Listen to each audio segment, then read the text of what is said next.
Hello, I'm Kingsley Singleton and welcome to this video lesson from Digital Photo, the UK's best-selling photography and imaging magazine. With the right approach in Photoshop, even simple scenes can become great images. And a top example of this is taking a few separate pictures and turning them into a stunning panorama. And as you can see, just a few shots can be stitched together, allowing you to pack loads of detail into your landscapes or even architectural shots like this. And then I've given it just a little bit more atmosphere by adding this monotone effect, brought out some of the detail by dodging and burning, and of course added this sky to take care of the rather dull one that was there in the first place. Professional photographers often use specialist tripod heads when shooting panoramics, and these work to minimize distortion, making the stitching process a whole lot easier. But so long as you keep your feet firmly planted in the same spot and don't change the camera settings too much between pictures, it should be possible to combine most images, so long as when you're shooting them they do overlap just a little. Now, a quick and easy way of combining multiple shots into one panoramic image is to use the Photo Merge command, and you'll find it here under File, Automate, and just down there at the bottom, Photo Merge. But although this can usually work wonders, for some shots it will struggle. That's why in this lesson we're going to stitch the panorama together manually, individually distorting each layer so that it locks together with the next. Okay, let's get started by closing down our finished image and bring up the start images by coming up to File, down to Open, and picking the files Chrysler 1, 2 and 3. Just click Open and the 3 images will appear on screen. If you can't see all 3 images on screen at the same time, just come up to Window, down to Arrange and pick Tile.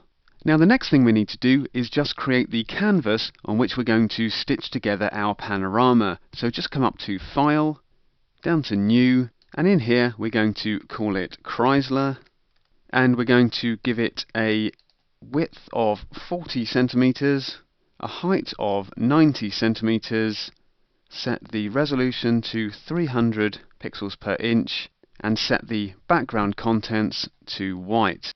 Once you've done that, just click OK, and the new canvas will appear on screen. Next up, we need to get each of our individual shots of the building onto this document. So select the Move tool in the toolbox, click in the image called Chrysler1.jpg, and then simply press and hold the left mouse button and drag it into the new canvas that we just created. Release the mouse button and you'll see it drop in. Once that's appeared, we can close down the original, and we'll do the same for Chrysler 2, just clicking and dragging it into the new window, closing down the original, and finally Chrysler 3, the top of the building there, clicking and dragging once again, there it appears, and so we can close down the original shot.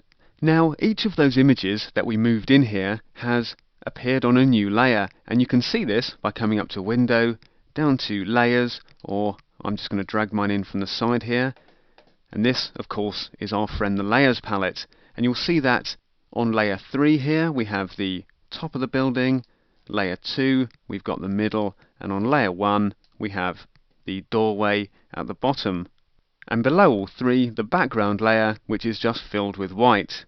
Now because we're going to be making some very fine adjustments to these layers, we want to get a really good close view at what's going on. So zoom in quite a long way into around 25%. You'll see that number down at the bottom there, and we'll just move the layers palette over to the side so that it doesn't obscure where we're going to be working. And because we're going to be taking care of layers 1 and 2 to start with, I'm just going to click on this eye icon next to layer 3 to hide it, and you'll see that when I do that it disappears from view. It's still there, it's just not visible on screen at the moment. And the next part of getting these images to line up is to drop the opacity of layer 2. So just give it a click there in the layers palette, and then come up to where it says opacity, click on the arrow and drop that to about 50%. And there we're now getting a view of both layers simultaneously. We're getting this kind of ghosting effect where we can look at the two of them together and make sure that they're lining up. Now, the best thing to do here is to drag it into position just by making sure you've got the Move tool selected, clicking on that layer, and just dragging it about until it's roughly the same as the one below it. You can see there is still quite a lot of difference there that we're going to have to take care of.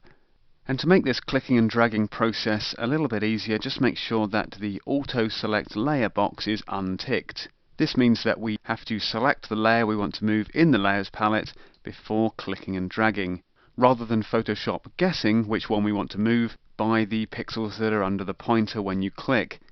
Now, as we've already said, these layers are going to need some distortion so that they line up correctly, and the easiest way to do this is just by coming back up to the options bar again, and with the Move tool still selected, click where it says Show Transform Controls. And this is basically a shortcut that circumnavigates the need to go into the free transform command. And what it does, you'll have seen then, is it brings up a bounding box all the way around the active pixels on that layer. You can see the little corner handles here and one in the middle at the bottom too. And by clicking and dragging on these, we alter the size and the shape of the layer. So let's give that a go. We're first going to need to hold down the Control key on the keyboard before we click on this corner handle, and then we're just going to drag it in to the right. And if you just keep your eye on this line here, you can see that the more I drag it to the right, the more the angle of that part of the doorway starts to resemble the one beneath it, clicking and dragging it to the left. But what we don't want to do really is drag these corner handles in too far, because that's going to distort the layer a bit too much and we're going to get a really unnatural looking effect. The final result is quite extreme in itself, but we don't want to push it too far or it may just start looking ugly. And the way that we tackle this is just by distorting each layer a little at a time. So we give layer 2 a bit of a tweak, and then we can either double click inside the bounding box to finalize the transformation we've made, or we can hit Return on the keyboard, or come up to this tick here in the options bar and press that. And then we click on the layer below, that's layer 1, and when I click on layer 1, you'll see that the bounding box shifts to the pixels that are on that layer. There you can see at the moment it's on layer 2. Click on layer 1 and the position of the bounding box changes, and now we're going to do the same thing on layer 1 as we did on layer 2, clicking and dragging on these corner handles to distort the layer and make it match up. And I'm just holding the spacebar down there so that I can click and drag around the image so that I can navigate more easily. And coming down to these bottom right and left corner handles, we're going to do a very similar thing to the layer above, except this time we're going to Control click on them and drag them outwards. And once again there you'll see that the angle of those struts there in the door is beginning to line up. Now, as you might expect, this is quite a gradual process, and it helps if we click on the layer itself as we're transforming it and keep dragging it into a position where certain elements are lining up, and that gives us a really good guide as to what's going on and how the changes we're making are affecting the two layers and the way they're going to stitch together. So we'll just keep Control clicking and dragging these corner handles in so that we get it looking pretty much as we want.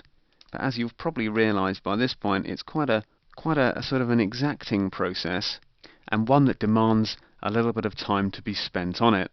You'll also find that using the center handles you can adjust the size of the layer rather than its distortion, and in some cases you may also need to position the cursor outside one of the corner handles and click and drag to rotate it. So what we need to do is to continue to adjust each of these two layers individually, clicking between the pair of them until the two pictures are starting to marry up. Take your time over this and make sure you're getting it spot on. I'm just going to drag the scale out there using those side handles again, and just keep working between the two layers. That's what I'm going to do, so keep at it yourself and I'll join you in a moment.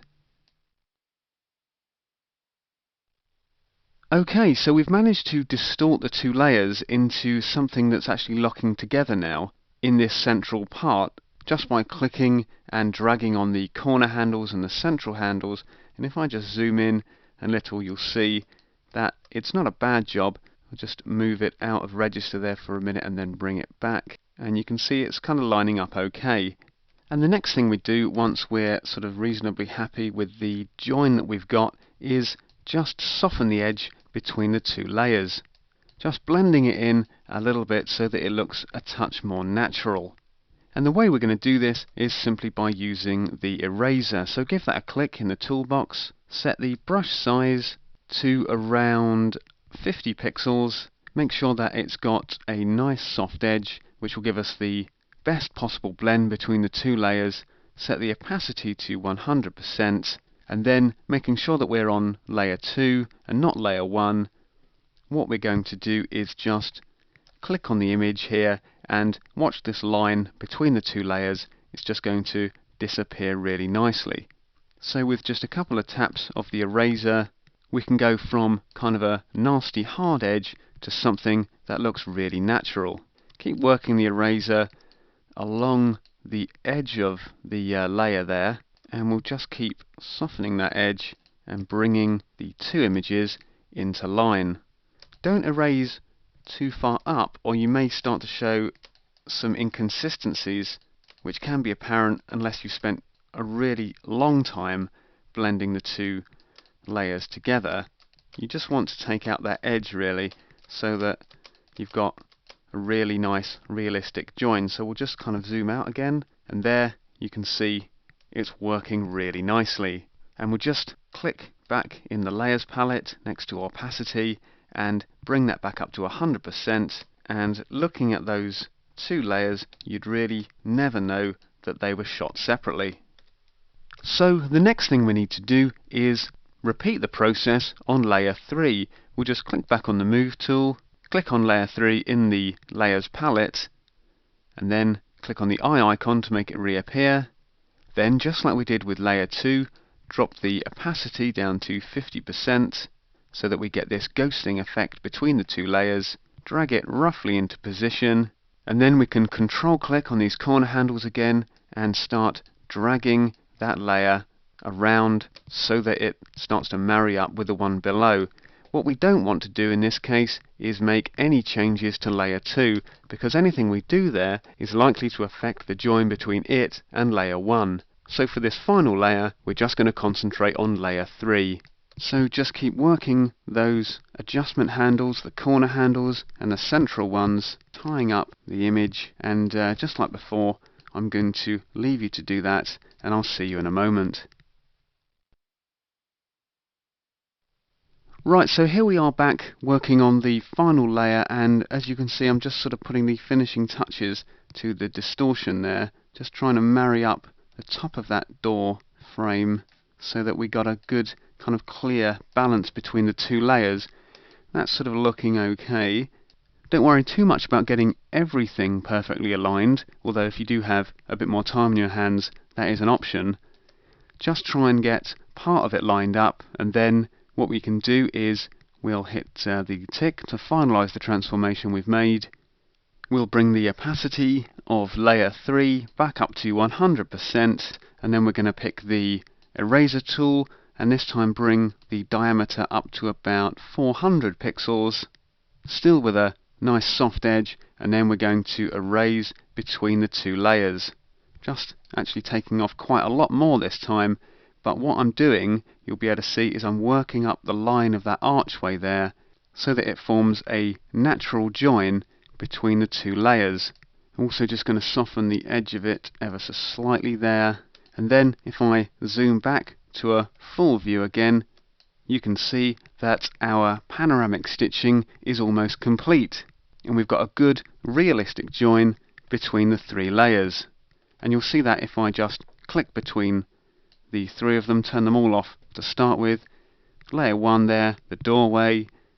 Layer 2, we join in with more of the arch, and then layer 3 we add finally to form the rest of the building.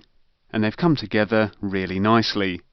Okay, so the final thing that we're going to do with our panoramic image is Just make sure that it's all nice and straight, because part of the stitching process, as I said before, can involve rotating some of the layers, and the distortions that you apply can put things a bit on the wonk, as they say. So the easiest way to deal with this is to come up to Layer, down to New, and pick New Layer. Just hit OK when the dialog box appears, and you'll see we then get Layer 4 at the top of the stack. And then we're going to hold the Alt key down on the keyboard, come back up to Layer, down to Merge Visible, and when I release the mouse button there, you'll see that all the layers we used have been merged into one. And this is going to make it a lot easier for me to transform this layer and straighten everything up. But to help me out and make sure that I get it all nice and plumb, I'm going to bring up the grid as an aid. So just come up to View, down to Show, and pick Grid. When I click that, you'll see we get these handy lines all over the screen, and if I zoom in just a little, you'll see that some of them aren't quite lining up. The building is kind of falling off a little bit to the right hand side there. Not quite so bad at the bottom, but that could probably do with a bit of straightening up as well. So we'll just zoom out again, get some space around the sides of the image, and then click back on the Move tool. Make sure we've got our Show Transform controls ticked once again, and then just as we did for the layers originally, hold down Control on the keyboard, and then we're just going to drag these corner handles so that we get a nice straight building, just as the architect no doubt desired. Just bringing those top right and bottom right corner handles down a little, just straightening everything up. And in fact, if we look at that central line as well, yeah, that's now running up really nicely between those two sets of windows. Although it could be a little better at the bottom, because it doesn't quite seem to be bisecting the doorway quite right. So we'll just hold the cursor outside the corner handle there, and I'm going to rotate a little clockwise, just pushing the image around by clicking within the bounding box and moving it, and yeah, that's looking quite a lot better. So just as before, we'll click the tick to finalize the transformation, and then getting rid of the grid again, come back up to View, down to Show, and pick Grid. And now finally, because we've got this rather strange kind of hourglass look to the picture because of the way that we've distorted the individual layers, we just want to come up to the Crop tool, give that a click. If you've got any preset measurements in the options bar, just come over to Clear and press that, and then click and drag out the Crop tool over the parts of the image that you want to keep, just getting rid of all that white, making sure we go right up to the edge there so we're not losing any of the building, leaving some of this sky because we're going to be adding some nice clouds to it later to give it a bit more texture. And then when you're happy with the crop, just either click the tick again or double click inside the bounding box. And there is our nicely stitched together panoramic image. We've managed to take 3 high resolution shots of the same building, and by having them on different layers, we've kept all that detail, and we've managed to stitch them together into one convincing final composition. But that's not the end of the process, because in the next video we're going to add a really nice monotone effect to this shot. We're going to add a new sky too to clear up this rather bland area at the top, and finally we're going to add some contrast using the dodge and the burn tools. So join me then and I'll show you how to do it.